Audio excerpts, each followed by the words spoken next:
Hi everybody, this is Angie from Tourangie.com, and as I had promised already, this is going to be a story that happened New Year's Day 1946. So I'm not going to tell you where I'm going, you'll just see when I get there. But of course, right now I'm on 460 in Bluefield, West Virginia, and turning left, so I'm stuck at the red light for a minute. So think what you would be doing New Year's Eve. You would be having a party. You would be living it up and partying. And of course, it's West Virginia and it's cold outside and snowy and just, awful weather because that's typical for that time of year. Well, New Year's has passed and there's maybe a few people still partying at like 3 a.m. Uh, but what was happening above in the sky was a little bit different. I found this article and it's talks about a crash that happens, an airplane crash. A two-motor cargo plane that was arriving uh, in near blizzard actually had to have a forced landing at the Bluefield Country Club golf course. So this was actually New Year's Day. It was after midnight, but it was about 3 a.m.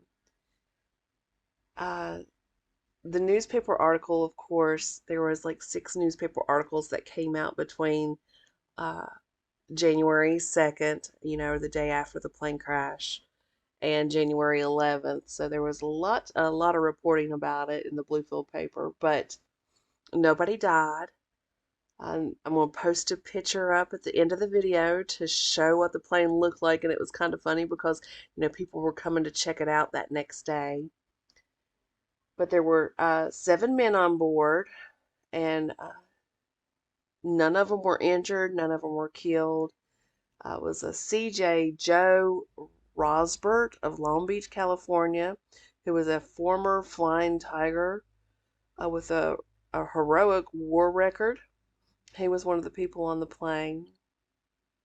But the city had been buzzing with excitement since the forced landing of the Flying Tiger Line's cargo plane.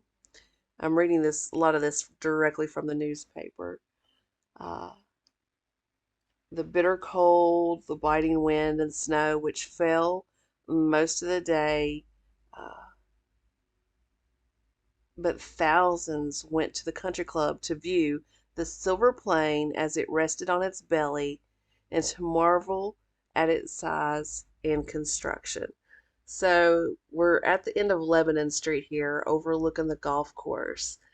And from what I read in the newspaper, the plane landed, well, coming from the west.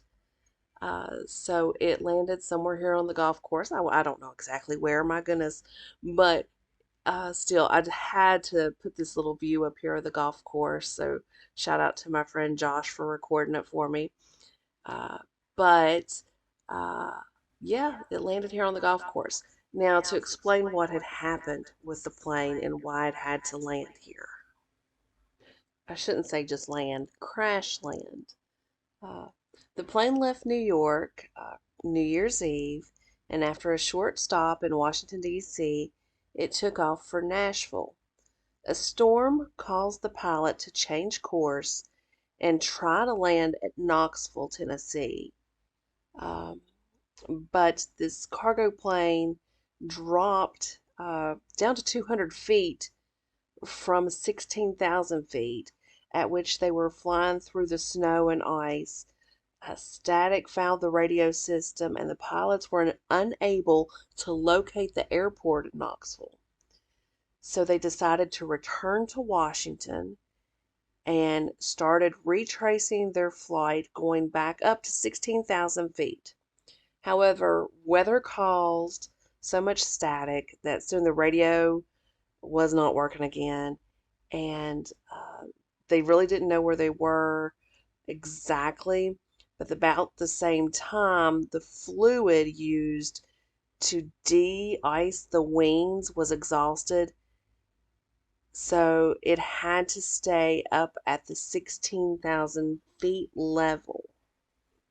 The pilot set a square course, hoping to find a radio beam or a station or an airfield. Through the snow and fog, they saw several glows indicating towns below, and on 3 occasions went down to try to find a field. When they arrived in this vicinity, they had only 65 gallons of gasoline left in the tanks. So just up here, I'm going to end up stopping and pulling over to the right just because there's a deer over on the left and I end up wanting to see it. So I'm not going to be moving here in a second. But anyway, let's get back to, you all don't see the deer in this video, but I was trying to look at it because it was a buck. Anyway, let's get back to the plane. So like I said, it was 65 gallons of gasoline left in the tanks. So the pilot decided to make a forced landing, and he did not find the field, so he circled 10 or 12 times to find a big open field, which of course ended up being the golf course. After carefully looking over the ground with his searchlight, the pilot slipped the big plane in and made the perfect forced landing. The plane, which weighed 21,650 pounds empty, required about 3,000 feet for the landing with the wheels down. And more than that would be needed for a takeoff. But, and it said that it is about 85 miles an hour is what's needed to land a plane. The last time, Pilot Hosbert said the last time that he looked at the speedometer, it was traveling at 65 miles an hour with his flaps down, and that the plane stopped at about 300 feet. The uphill grade slid the stop, and the right wing uprooted an old apple tree that stands on the right side of number 3 fairway on the golf course. The engine on the right side did not appear to be damaged, but the left engine might be. Some of the propellers had hit the ground and bent. 2 police officers were on duty as guards to prevent curious people from further damaging the plane or removing its parts. So that's the little story of people went to, celebrate New Year's Eve of 1945 was ending and the start of 1946. Well, 3 a.m. a plane came crashing down. So some other things that happened in that article, there's 5 different articles that go like all the way up through January 11th.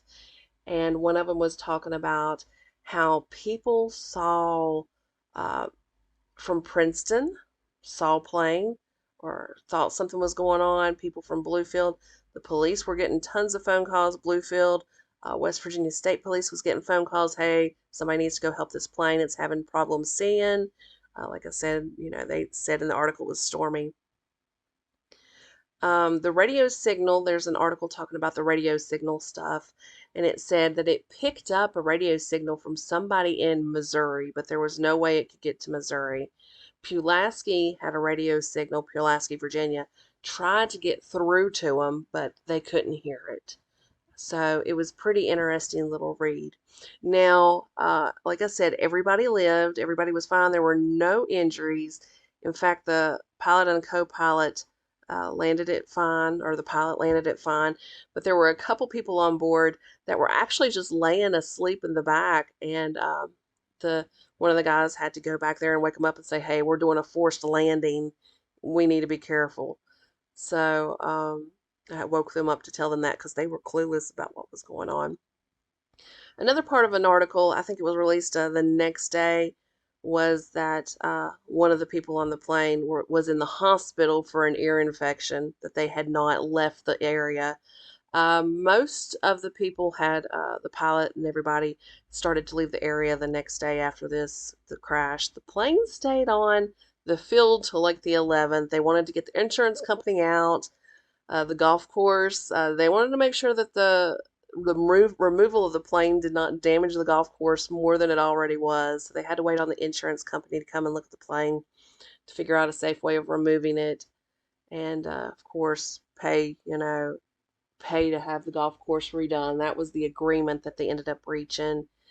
And it also turned out that at some point in time after the plane landed and before the police officers got there or whatever, a few things ended up going missing from the plane.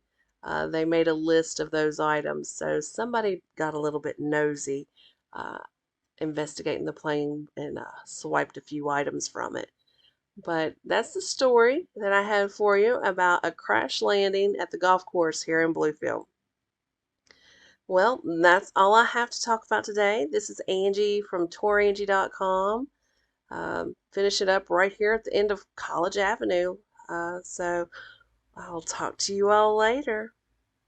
Oh, before I forget, here's a picture. I tried to zoom it in as good as I possibly could from the newspaper. I think it's funny. You could tell that there's snow on the ground. There's kids on sleighs down right below it. Snow's, I guess, sledding down the hill there at the golf course and came around and were sledding in front of the plane. So, yeah, it's a pretty cute little picture. I zoomed it in the best I could to keep the quality as good as it could from a paper from 1946. So anyway, I hope you enjoyed the little video and the information I gave you. Talk to y'all later.